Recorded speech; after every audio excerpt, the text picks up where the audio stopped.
So let's start off. Om Sada Shiva Samarambham Shankaracharya Madhyamam Asmadacharya Paryantam Vande Guru Paramparam. Om Sahana Sahanavavatu Sahanau Bhunaktu Sahaviryam Karvavahai Tejasvinavadhitamastu ma vidvijavahai. Om Shanti Shanti Shanti. Om Tat Sat. Om Namah Shivaya. So we had done the 5th verse in the last class, and we saw that basically there were 2 arguments. The first is that by giving up any karma, you cannot get moksha, because it is not karma which gives you moksha. And of course, the second argument is more compelling, that in any case, because of the fact that your body and mind are prakriti, you cannot give up karma in any case, because prakriti always does some actions. Now we look at the 6th verse, which we will first chant. So please unmute yourself. Karmendriyani sanyamya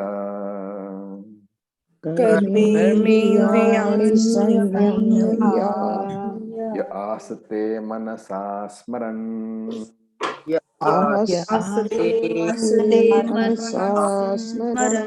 indriyarthan vimulatma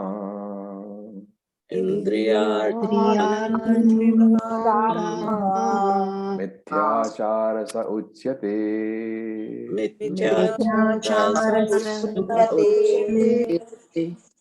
So look at the words. Karma indriyani sanyamya. Yaha asate manasa smaran. Indriyarthan, that is a nerve with a halant. Vimudatma mithyacharaha saha uchyate. So in the verse itself, when you look at the sloka, you will find that the visarga is not there after yaha and saha. But when you're looking at the breakups, that has to be added on. Because of sandhi rule, they are being dropped for the verse itself. In chanting, it's not taken. Okay, now to arrange in the Anvaya.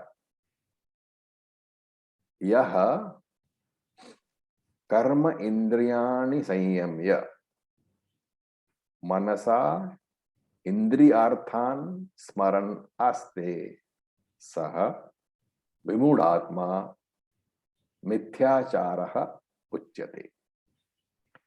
So the phrases are like this. Yaha karmendriyani sanyam manasa. Yaha is the one, that person. Karmendriyani, the organs of action. Sanyamya, restraining. Manasa, with the mind. So the first phrase is Yaha karmendriyani sanyamya manasa indriya manasa. That person who restrains the karmendriyani with the mind. And then what happens? Indriyarthan smaranaste. He is smaran, he is remembering, he is contemplating, he is thinking about indriyarthan, the objects of the senses. Saha vimudatma mithyachara uchyate. That person is a deluded one. And mithyachara means basically the conduct is not good. The conduct is violative of our spiritual aspects. So, in other words, having restrained the sense organs of action with the mind. That means he is forcefully restraining only the sense organs of action, karmendriyani. But his jnanendriyani, his mind is still dwelling on those sense objects. So mithyacharaha, he is a hypocrite. He doesn't know that he is getting no benefit at all. So Krishna is saying that you can't give up action just because you want to. It's a highly risky affair, because unless the correct discipline is there, unless the correct training is there, instead of being a support for self-knowledge and moksha, this can become counterproductive. A person who can fully dedicate himself to Vedanta, remember that can happen only when you have transcended the worldly attachments, the worldly desires. And there are many such needs we have. We all know, right? We have the hierarchy of needs. We have survival, we have food, we have clothing, we have entertainment. We want to be wanted by somebody, to be loved by somebody, right? So this is a natural human trait. And it's, if you read the advertisements and the movies, if you see, you'll see this constantly being reinforced. I want to love someone. I want to be loved by someone. And if that is not there, then you are worthless. And therefore, I constantly need someone to ask me, how are you?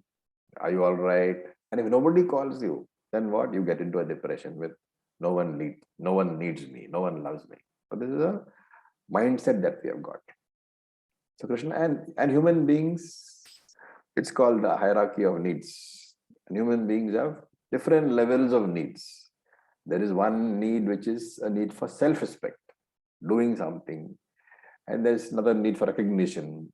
And therefore, starting from the very bottom, your basic need is for food, then for shelter, then for clothing, and so on, right? And ultimately, on the top of it, what Maslow calls self-actualization, the need for doing the best that you can, giving the best output that you can, which is also mixed with the need to be recognized for doing that. So all these things, all these needs we have. And if the basic needs are not fulfilled, and that's what it means, that if these basic needs have not been fulfilled and you give up action, you forcefully renounce action and you sit quietly in one place, what will happen? Your mind will be thinking of all those things which you have not fulfilled. And therefore Krishna is saying that sannyasa marga is a one-way traffic. A decision is to be taken very carefully after a lot of thought, not because you had a fight with your spouse in the morning one day. Okay, that is not the reason. Why? Because sannyasa ashrama, as the name implies, is an ashrama in life. And in this ashrama, you have to learn to be independent, both physically and psychologically. And when people come, when people come to you, if the mind is not ready for sannyasa, you will find that mentally that person may be dwelling upon every worldly thing. Though physically he may have restrained himself. So Krishna is saying that just physical restraint without the mind being ready for the renunciation, that is mithyachara, it is hypocrisy. And remember that in grahastha you have avenues to fulfill all your desires, because you have the world to interact with, you have family, you have relatives, you have friends, all these things are there in sannyasa ashrama, in grahastha ashrama, and therefore you can legitimately fulfill all your desires. But if without getting a hold over your desires, if without getting the maturity necessary to handle the desires, you forcefully tell yourself that, okay, I am going to take sannyasa. Then remember that in sannyasa ashram, there are very, very restricted activities. So the avenues which you have in grahastha ashrama to fulfill your desires will no longer be available in sannyasa ashrama. And that necessity for those fulfillment is a very strong force.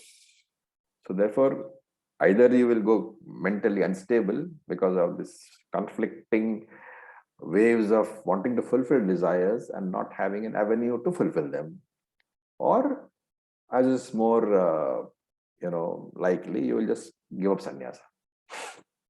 And therefore, this naishkarmyam, this actionlessness, which means this completeness, purnatvam, what we call moksha, that cannot be discovered without the discovery of a very, very important part about you.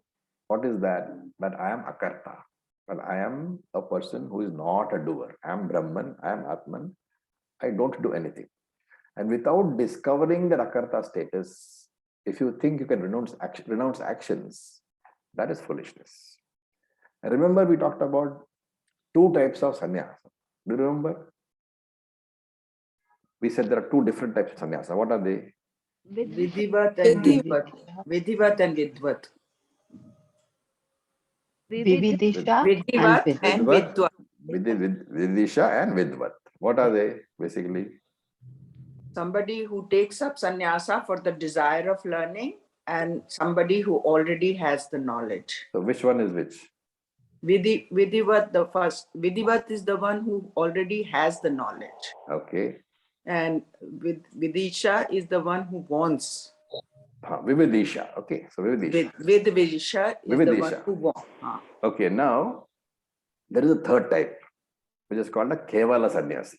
Yes. What is the difference? Kevala Sannyasi does not have the jignasa, does not have the desire to study, does not have the desire to discover moksha, and therefore he is not Vividisha Sannyasa. He doesn't have the knowledge also, therefore he is not Vidvat. So what is Krishna saying? That such a person who is called a Kevala Sannyasi. Kevala Sannyasi means what? He has simply put on those saffron robes. He does not have the Jnana Yogyata, so he cannot come. Chitta Shuddhi he does not have, so he cannot come to Shravanam and Mananam. Jnanam he does not have. So there are two important aspects which you must remember. If Chitta Shuddhi you don't have, you cannot come to Jnanam at all. And supposing Jnanam is also not there, what is it that you cannot do?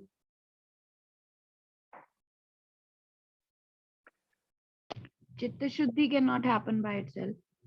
No, Chitta Shuddhi is not there. So this we are talking about this Kevala Sannyasi in comparison to the other two types.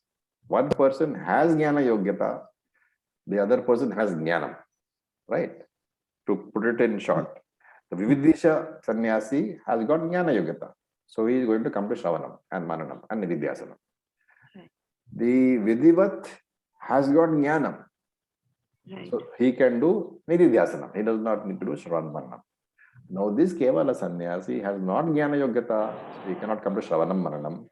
He has not got Jnanam also, so he cannot do Nididhyasanam also. So Krishna is pointing this out. And the third thing is that he is not Grahastha, he is Sannyasi. So Vaidika karmas are also not there. So none of the permitted activities, either Vaidika karma if you are a Grahastha, or Jnana Yogyata and Jnanam, Shravanam, Maranam, Nididhyasanam if you are taking sannyasa. These are two broad divisions. Very broadly, what Veda says is that either you are a Grahastha and you do only Vaidika karmas, Nitya, Naimitika karma you do. Why do you do that? Because it will take you to Chitta Shuddhi. Or you have completed that activity and then therefore you got Chitta Shuddhi, which is also called Jnana Yogyata, and therefore you go to Shravanam and Maranam. After Shravanam and Maranam, you have Jnanam. Samshaya Rahita Jnanam you got. And with that Samshaya Rahita Jnanam, you do Nididhyasana.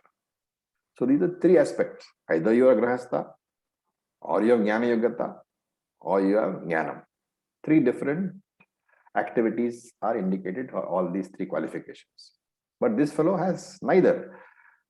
He could have done Vaidika karmas, right? But he has taken sannyasa. So sannyasa means you have renounced Vaidika karma also. Therefore, he cannot do Vaidika karma, he cannot do Shravanam Mananam, he cannot do Nididhyasana.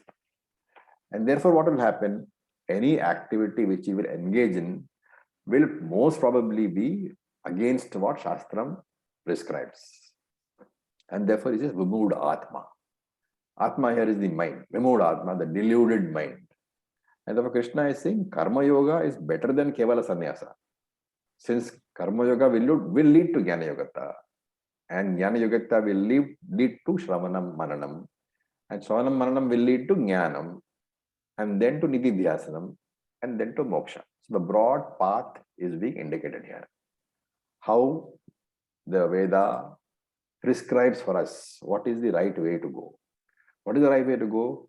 First is Karma Yoga for getting rid of Mala, that is negative tendencies in your mind. The second is Upasana Yoga to get rid of Vikshepa. The third is once you have done Karma Yoga and Upasana Yoga, you have got Chitta Shuddhi, which is also known as Jnana Yogyata also known as sadhana sampatti. Sampanna, sadhana chatushtya sampanna. You are got all the four qualifications. Now, having got that, you come to Shravanam. With Shravanam, you get, what do you get? You get Jnanam.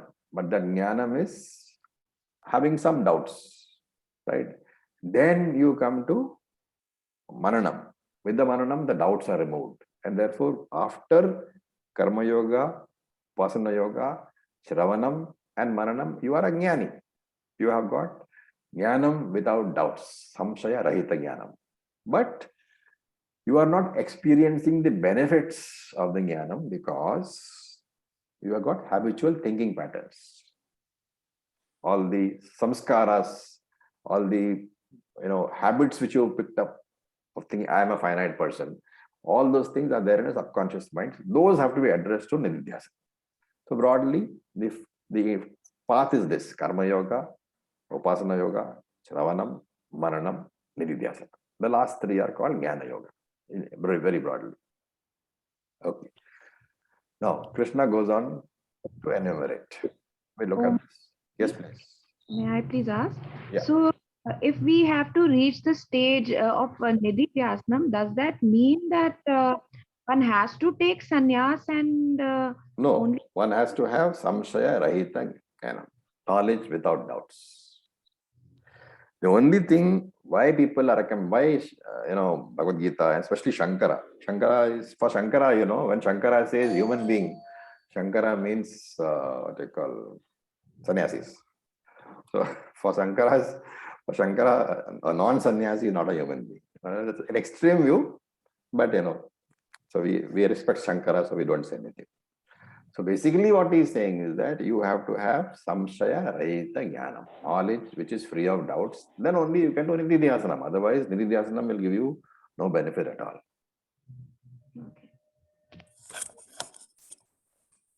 Okay. Right. Now we look at verse number 7. So we can chant. Unmute yourself. Yastvindriyani manasa. Yastvindriyani manasa Niyamyarabhate Arjuna. Arjuna Karmendrai karma yogam. Karmendriyai karma yogam Asaktasya vishishyate.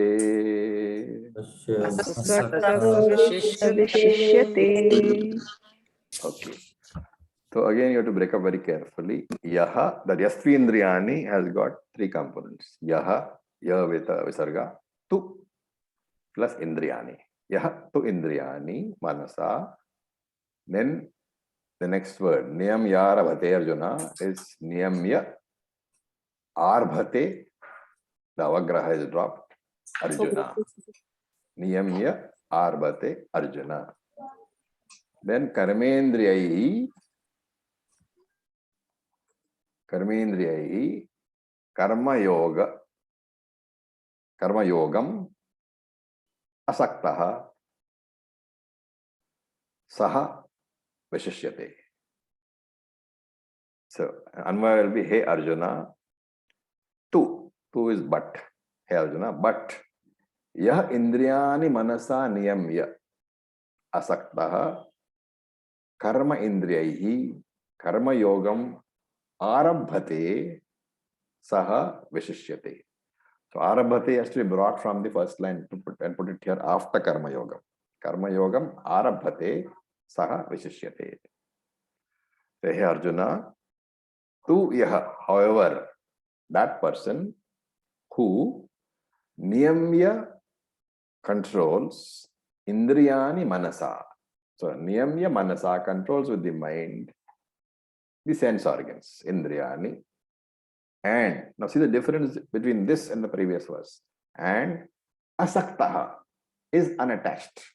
Very important, is unattached. And then what does it do? Karma indriyaihi karma yogam arabhate. So he takes to karma yoga, arabhate is undertakes or starts. He takes to karma yoga How does he take karma yoga? Karmendriyahi, through the organs of action. So that person who has controlled the senses, sense organs with the mind, but is unattached, and who does actions as karma yoga using the same karma indriyani which the previous person uses. What is the difference? Saha vishishyate. That person is outstanding. That person is, of course, better than the person referred to in the previous verse. So, O Arjuna, that person who, having restrained the organs of knowledge by the mind, but, so see the difference. Earlier on, in the 6th verse, he restrained what? Which organs he restrained? Karmendriya. Only karma. Karmendriya, but he restrained with the mind only, right? Now here, and there what was the thing? In his mind, though he has restrained this karma, the karma indriyani, his mind was full of, what you call, thoughts about the phalam, about all those material things which is not accessible because he has restrained the karma indriyanis. But this person, the second person in this verse, he is not restraining the organs of karma.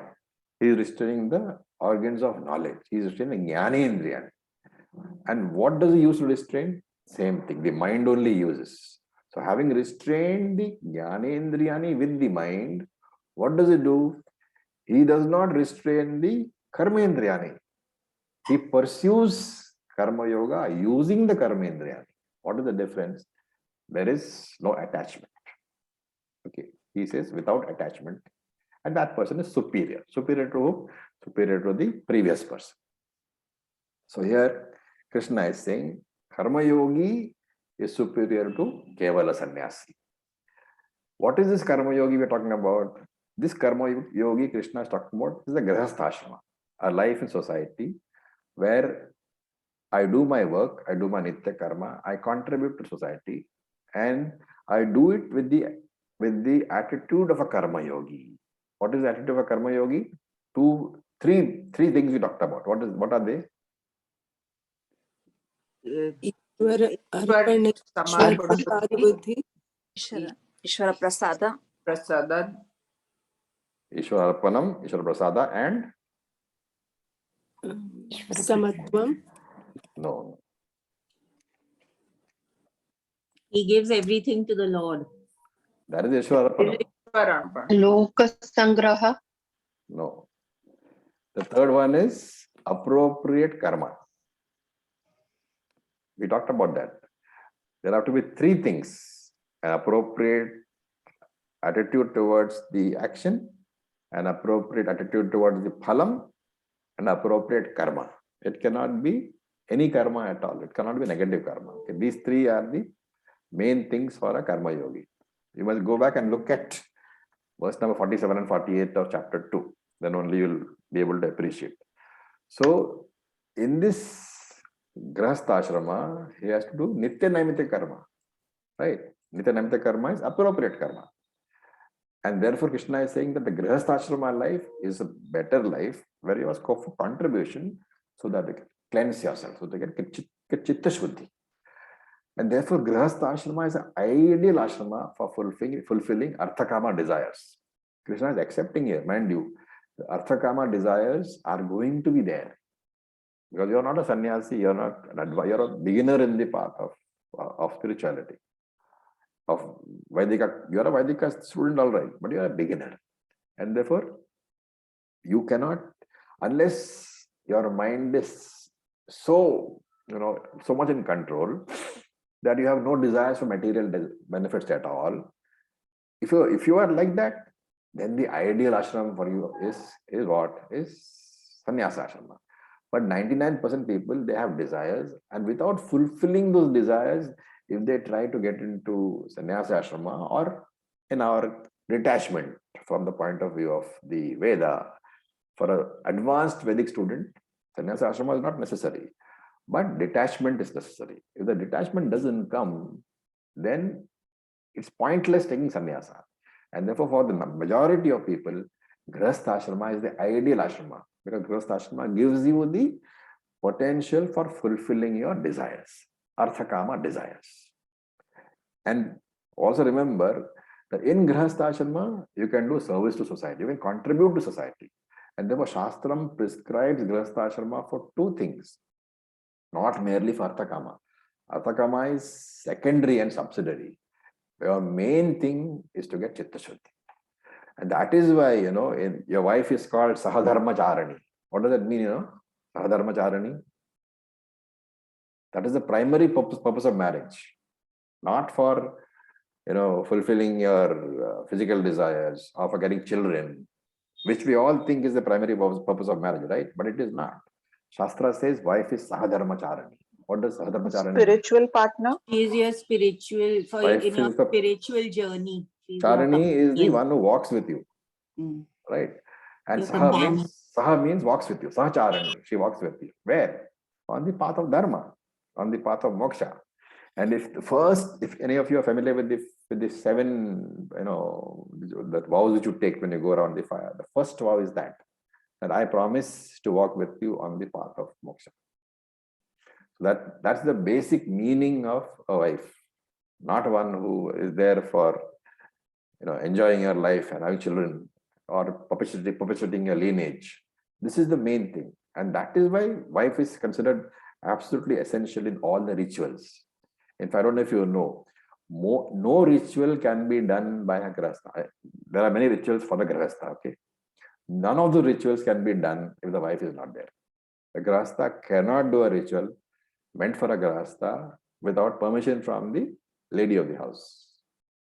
So, see the status which was given. Anyway, next we look at the next words. Indriyani manasa niyamya. Okay, here the very common misunderstanding is people take, because Krishna doesn't specify which Indriyani, right? He says Indriyani manasa niyamya. And the normal thing is to pull out the meaning from the previous sloka. What is the meaning in the previous sloka of Indriyani? Karmendriyani. Karmendriyani.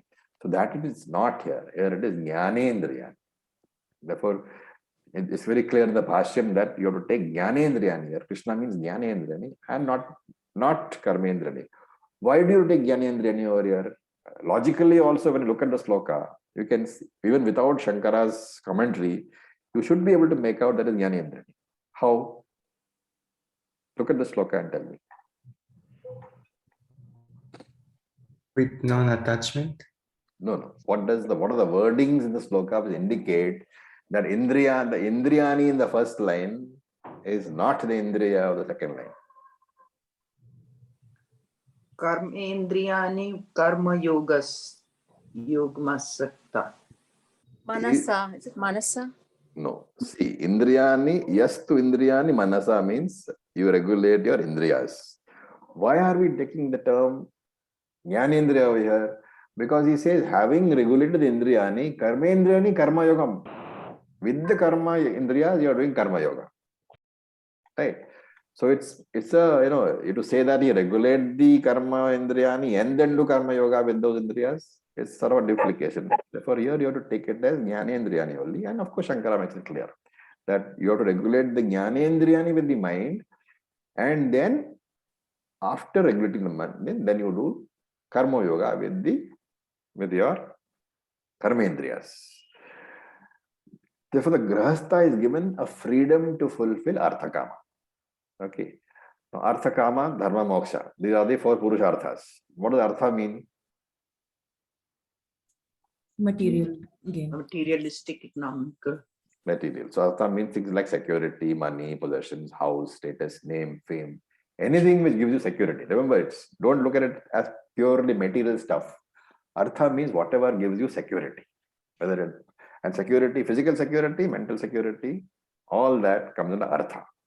And kama, of course, means satisfaction of desires. Therefore, Shastra gives you the freedom to fulfill arthakama desire only in Grihastha-ashrama, not in Sannyasa-ashrama. What is Sannyasa-ashrama meant for? Purely for fulfilling the fourth Purushartha, moksha. Right? So that is the difference between Grihastha and Sannyasa-ashrama from the point of view of the Veda. Grihastha ashrama has 3 purusharthas for its objective. What are they? Dharmartha Kama. Dharma, artha, kama. And moksha is exclusively meant, and sannyasa ashrama is exclusively meant for fulfilling moksha. It doesn't mean the reverse is not true. Okay, it doesn't mean that grihastha ashrama, in grihastha ashrama, you cannot fulfill moksha. Though that's a very common interpretation which people give, because Shastra says that grihastha ashrama is for fulfilling artha, kama, dharma, and sannyasa is for fulfilling moksha. But it's not to be taken as exclusive. You can fulfill in grihastha ashrama, you can fulfill all the 4. In sannyasa ashrama, you can fulfill only the 4th. That is the understanding. In grihastha ashrama, I can have fulfillment of artha, kama, dharma, and moksha. But in sannyasa ashrama, I can have only fulfillment of moksha, which means in sannyasa ashrama, I cannot fulfill artha, kama, dharma. That is the understanding, correct understanding.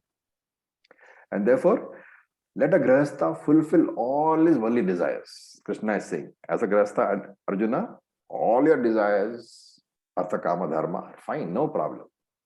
What is that? Only one condition is there. Indriyani niyamya. Regulating the sense organs. Which means what? Which means without violating morality, without violating dharma. So that way, our scriptures are very broad-minded. Everybody is given the freedom to enjoy all the physical pleasures, sensory pleasures, intellectual pleasures, sexual pleasures, emotional pleasures. You want to go to a movie and enjoy, great.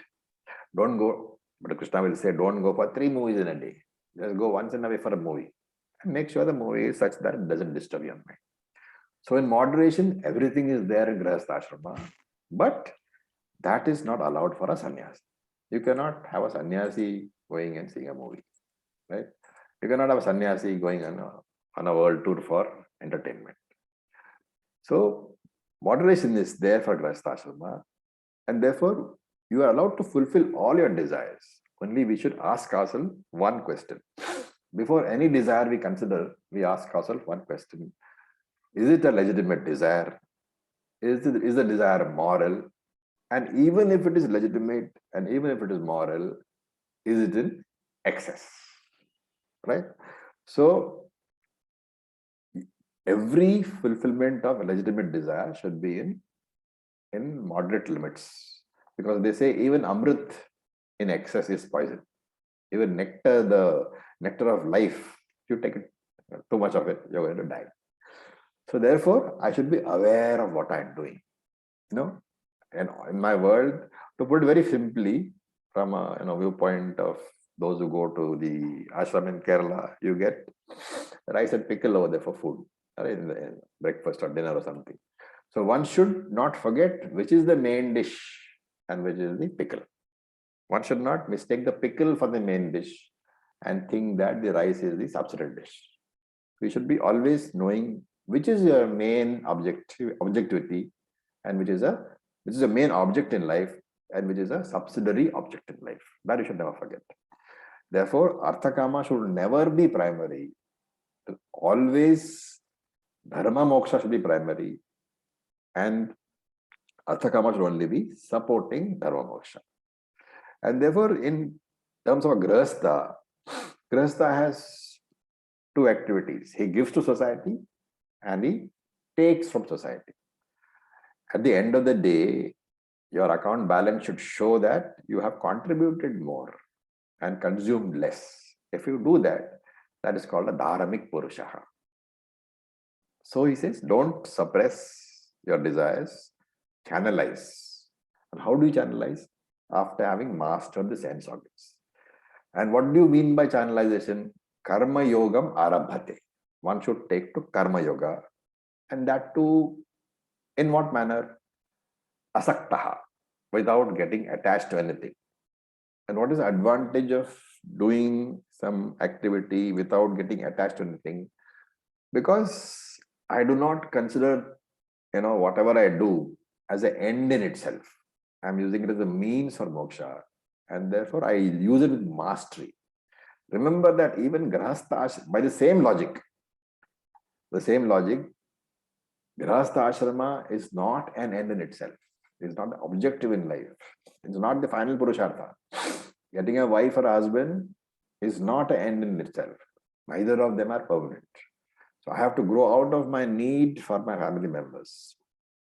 And if I do not grow out, then, somebody called Yamadharma Raja will come and snatch them away from me. And therefore, it is better that before that happens, I learn to develop a certain type of detachment, growing out of the excessive attachment to anything that I use.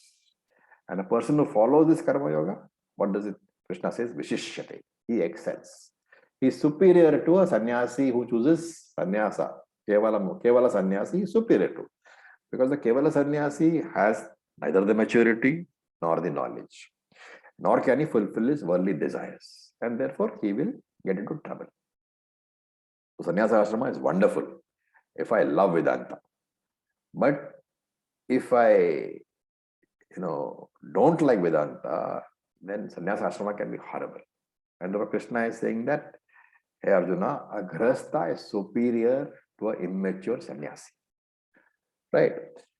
And when we say do karma yoga, remember that this doing of karma yoga is purely a figurative usage of words. Right? Because the karma remains the same. You can do the karma. Whether you do it as a karmi or as a karma yogi, the activity remains the same. So the word karma, the yoga added to the karma is indicating what? When you say karma yoga instead of karma, what does it indicate? It indicates the change in attitude. It indicates the change in attitude. Those three things we talked about: Ishvara Arpanam, Ishvara Prasadam, and appropriate karma. It indicates all those three. When you say do karma yoga instead of saying doing karma. And the person who does karma not with this attitude, but for material gains, he is called a karmi in Shastra, a karmi. The other person is called a karma yoga. What is the advantage of a karma yogi? He neutralizes his raga dvesha. He gets to be a master of his raga dvesha. He is no longer driven by his raga dvesha. And this neutralization of raga dvesha is what we call chitta shuddhi, which means I am able to do things which I don't like. And I'm able to refrain from doing things which I like. That is the mark of a karma yogi. Why do I do things? Simply because I have to do them. Either because they are part of my duty or because Shastra prescribes. Right? And very often, in fact, every mother, is a karma yogi. Why? Can you give a rationalization for the statement? Every mother is a karma yogi. May not Because want She does it with without expecting without. anything back. From that point of view, yes, he does it without expecting anything back. But also, that mother does things which Out of duty. out of duty, which she may not like at all. Which mothers likes to get up 3 times a night, right? The beginning at least. But she does it without considering why should I do it? She does it because it has to be done. So that attitude is that of karma yogi, right? And therefore, even if your karma is such that it is performed for the purpose of satisfying your material desires, if it is done with the correct attitude, then it is karma yoga only. The contrast is here that a person who does it for satisfying desires purely without the attitude is a karmi. The person who does the same thing as a karma yoga, he does it for chitta shuddhi as the objective. So for the person who does not have the objective, the attitude of a karma yogi, all karmas are bhoga sadhanas. Bhoga sadhana means an activity done for giving me pleasure. And they are all called laukika karmas, worldly activities. Right? So worldly activities, laukika karma has no element of Ishvara prasadam in it or Ishvara arpanam in it. But for a karma yogi, remember, every action he is offering to Ishvara, every phalam he is receiving as a prasadam, and he is doing only nitya naimittika karma. What is expected of him only he does. And therefore, for a karma yogi, there is no such concept called laukika karma. For a karma yogi, every action is vaidika karma. whatever you do, providing the attitude is there, you have to remember that with the correct attitude of Ishvara Arpanam, Ishvara Prasadam, if I have the attitude, every action of mine is a Vaidika karma. Whether I have understood what is Vaidika karma or not, that action is Vaidika karma only. For a yogi, for a karma yogi, there is no concept of Laukya karma. Because every action is offering to Ishvara, every action is receiving from Ishvara Prasada. And of course, he does it because he doesn't do any negative actions. Therefore, all three conditions are fulfilled. And therefore, you should remember that karma increases samsara. Karma yoga increases chitta shuddhi. And there's a small little verse. I don't know how many of you have heard it. Kriti mahodadau patana karanam phalama shashvatam gati nirodhakam ishwararpitam nechaya kritam chitta shodakam mukti sadhanam. Where does it come from? Upadeshasaram. Upadeshasaram. So here kriti mahodadau indicates karma, plain karma. What is the result? Ramana says very nicely, patana karanam is the cause of your fall. And why is it the cause of your fall? Phalama shashvatam, ashashvata phalam. The results are temporary, not shashvatam, not eternal. And gati nirodhakam, it is an obstacle in your spiritual progress. Nirodhakam, it's obstacle in what? Gati, in your progress, spiritual progress. At the same time, Ishvara arpitam na ichchaya kritam. Ishvara arpitam. This is what we said. Actions offered to Ishvara. Na ichchaya kritam. Not driven by your desires only. Chitta shodakam is basically what they call purifier of chitta. Chitta here is not consciousness. Chitta here is the mind. Chitta shodakam, it's a mind purifier. Mukti sadhakam. And it is a sadhana for mukti, for liberation. It's a very beautiful little verse. Okay, any questions so far?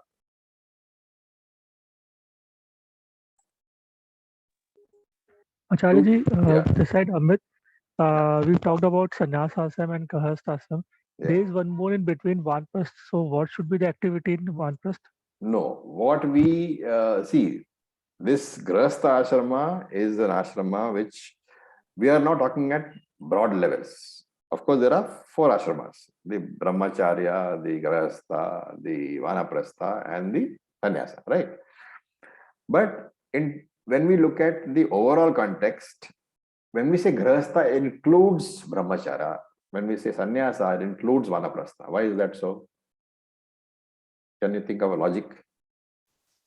Because vanaprastha is a preparation for the sannyasa, where maybe the karma yoga can be practiced. What is the main distinguishing factor of grahastha plus brahmacharya versus vanaprastha plus sannyasa?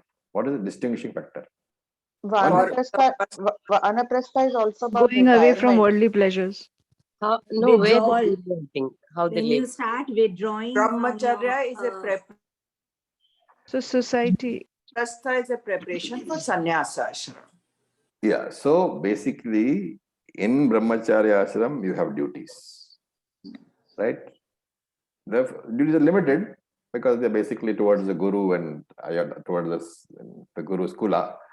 But in grahastha ashram also you got duties. And therefore both in brahmacharya ashram as well as in grahastha ashram, you are more bound by karma kanda than by jnana kanda. In vanaprastha, you are renouncing your duties. Vaidika karma is you're withdrawing from, literally actually, vanaprastha means going to the forest, right? So it's not just withdrawing, it's withdrawn. And therefore, you have, for all practical purposes, you have severed your relationships with everybody because you are no longer there. And therefore, Vaidika karma, you are not doing anymore. Same thing with sannyasa ashrama. So broadly, that's why we say that in one ashrama, that is in 2 ashramas, the grahastha plus the brahmacharya, you're bound by more or less you're following karma kanda, While in Vanaprastha and in Sannyasa, you should be following more of Jnanakanda. Thank you, sir. Okay. So for practical terms, you don't find forests nowadays, right? I mean, very rare to find a good forest to go. So where is the question of Vanaprastha at all? So for people like us,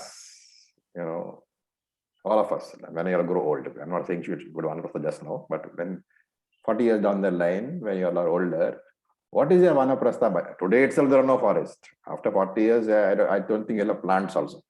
So where is your Vanaprastha? Where is your going to the forest? So what will be that state for you? Can you answer? Mind. You stay away. I mean, maybe living in a different place, away from the family. Why? No, Why? no. Living within You the misunderstood the family. whole thing. Why should you stay away from family? If you need to be away from the family to be detached, then you are not detached. Within the family, you Yes, can mind. live within the family, you withdraw. You Spend practice more time in detachment. Mananam. You Yeah, you practice spend more time in detachment Manila. living in the folds of the family, and Okay. no expectation. See, I'll put it like this. All these things are going to the forest. Oh, that is a great, very nice, but it's not possible for you, right? First of all, the life we live, by the time you are, let us say, 60, you will have blood pressure and arthritis and 100 other things, in spite of all the asana practice that you do. You will need access to medical help. You need, and it's not really possible to just turn your back on your family, is it? Is it possible, if you are married and you have children and a grandchildren, is it possible to just say that, okay, I'm a sannyasi tomorrow and I'm not seeing anyone of you all? Is it possible? No, It's no. not possible. So if you're going to say all that, then you are discouraging people from coming to Vedanta. And that is why when we offer a compromised version. We say the sannyasa is not physical sannyasa. Mental sannyasa. Sannyasa is mental sannyasa. Sannyasa. And when you are a mental sannyasi, you are also bound by the primary rule of Veda, which is what? Hinsa na kurya. You should not hurt anybody. And therefore, supposing you are living in a family, it is not that because you got jnanam, you're going to be totally non-attached and sort of, sit in one corner and say, I don't bother about anybody. You will still carry out all your duties. Is it not? If you are by the time, if you're 65, 70, you'll be a grandfather or a grandmother, right? If you are living separately and your children are living away from you, that's a blessing. But in the Indian context, you are also old. And it's more than likely that at least 6 months in the year you will come to children. So when you are there, if your knowledge is obstructing your fulfillment of your grahastha duties, it is no knowledge at all. You can love your grandson and granddaughter without, being obsessed with them. But because they have a right to a grandfather and granddaughter, right? You have no right to take it away from them. You have no right to take away the father and mother from your child. And therefore fulfill all your duties, but know that I am Brahman, I am Akarta. Know that all my relationships are at my physical level, body to body level. Remember, there are no relationships beyond body level. It's always body to body level. Right? That's why when the body dies and you are reborn, the relationships of the previous body don't come along with you. Because you know the law of karma, right? Your relationships are formed because of the law of karma, because of prarabdha karma. Prarabdha karma is exhausted when the body dies. And therefore, if you and your wife have got the prarabdha karma to be together, that karma is applicable to both the bodies. And if somebody is your child, that child is a jiva who's got prarabdha karma to have a relationship with you in this life. And therefore, when the bodies die, that karma is already over. That karma does not repeat, cannot carry forward, because unless prarabdha karma is over, the body doesn't die. Very simple rules of Vedanta. So remember that you don't carry relationships across lives. And therefore, with that knowledge, it should be easier to say that, yes, in this body, I am the mother, I am the father, I am the grandfather, I am the granddaughter. But I should remember that I am actually the birthless jiva. I am occupying these bodies. With that kind of thinking, it is possible to be slightly removed from an excessive attachment. I'm not saying don't love. You have to love, that's their duty. But that affection should not become a binding factor for you. And if you remember the discussion we had in chapter 2 about attachment and love, then it will make sense. Acharya, there is saying in India that husband and wife relationship goes for at least 7 lives. So that we should not bother about. I should not bother and fervently hope that it does not true. Right? If you ask your wife, she'll tell you, I hope it's not true. I'm sure. Yes, yes. After all, who wants the same husband for seven generations? 7 years is too much. Correct, correct. Om Acharya ji. Yes. In this thing that you said that, grahast ashram, one can be a grahast at 70 years and still be detached. But how does Nidhi Dhyasnam enter into this phase? I mean, one has to be constantly into the sannyasi mode, otherwise you keep on getting into the actions of the grahastha. So how can one transition from that? Getting into the actions of the grahastha is not a problem. Getting into the mindset of the grahastha is a problem. When you are doing the action as, I am the actionless Brahman who does this, who is operating as in this body as the mother of such a person, the attitude is completely different from I am the mother of this person. Yes. It takes a lot of time to develop that. That is what Nidhi Dhyasana is all about. So Samshaya Rahita Jnanam is fine. Samshaya Sahita Jnanam is, of course, not good. But Samshaya Rahita Jnanam is fine. But beyond that, these mental blocks, that I am this body. See, what happens is that you know you are not the body in terms of knowledge. But in terms of activity, you don't know. Somebody insults you, you still get angry. So that is what is that particular samskara, that habitual thinking pattern that I should get angry when somebody abuses his body. That is what is being addressed by Nidhi Dhyasana. You still get irritated, you still get jealous. All these, you still get sorrowful. These are all after Mananam process. If your Chitta-Shuddhi is complete, these should all disappear. But Chitta-Shuddhi is not complete. So to simply put it, Karma Yoga and Upasana Yoga are, sadhana for Chitta-Shuddhi before Jnanam. But after Jnanam also, if the Chitta-Shuddhi is not complete, then Nidhi Dhyasanam is the sadhana for Chitta-Shuddhi. Because had you had 100% Chitta-Shuddhi, then you would not need either Mananam or Nidhi Dhyasana. Jnanam itself would liberate. Then you are a jnani. But Acharya, if somebody wants to devote the rest of their life after the major grahastha ashram duties are complete to learning about the scriptures, doing more of Nidhi Dhyasana, then why is it that one needs to be in the grahastha itself? I am not saying one needs to. I am saying that if you are fortunate enough, to have children who understand that, my connection with her is over, and without getting hurt, that's the best way, is to buy a 1-bedroom flat somewhere and do a Nidhi Dhyasanam there. But is it possible for everybody? No. A lot of people are in the middle of attachments. Maybe they are not attached, but people need them. And my personal take is that to hurt them just because I want to do Nidhi Dhyasanam means that you are too weak to do Nidhi Dhyasanam in the middle of them, which is not good. Being in the forest has got nothing to do with being alone. You should learn to be alone. Not lonely, but alone. Wherever you are, you can be alone. That will show in your attitude. People will tell you that, nothing seems to touch you. When somebody starts telling you that, then you know you are doing things right. You will find that you are not excessively disturbed by whatever happens to you. You do. You help out in every way you can. But family disturbances, right inside, they don't disturb you. Acharya, sometimes situations are such that even though the other people, they are not supposed to be attached or dependent on you, but they still.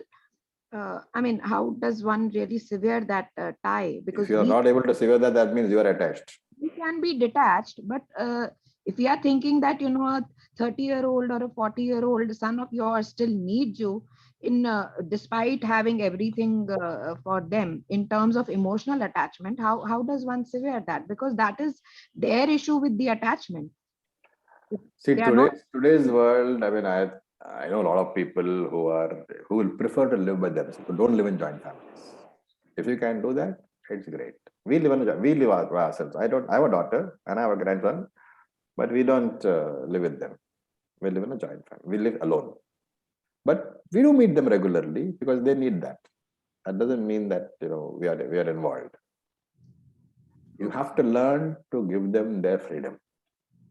They have to learn to have freedom. Unless Acharya. you give them, how will they learn? You know what a bird does, no? When the bird that fledgling is a little bit old, what does the bird do? It kicks the fledgling out of its nest. Pushes out of the nest. But then we think that sometimes they need, but it may not necessarily be true. Well, your attitude should be that if they ask for something, I am there. Okay, Acharya. If you are thinking they're dependent upon you, there's something wrong with your thinking. Because you know that it's the bodies which are dependent.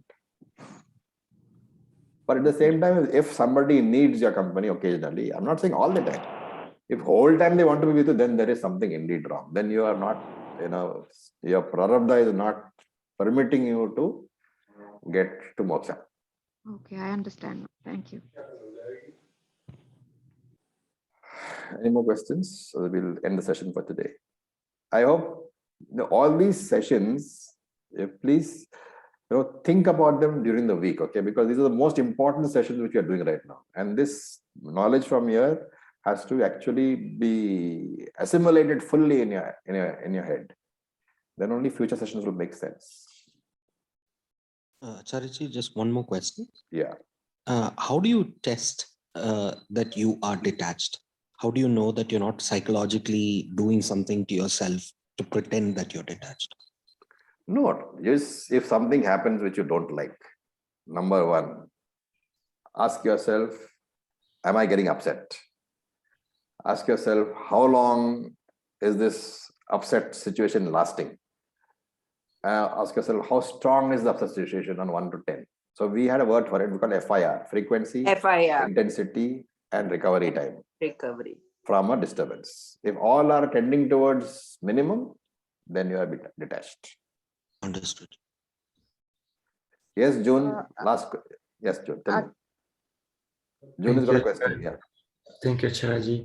So, because of the prarabdha, many of us, like in the future, will have or may not have the option to become like a sannyasi, like physically get away from family and duties and the role you're playing. But for those who has the means or whose conditions allow them to take real sannyasa, okay,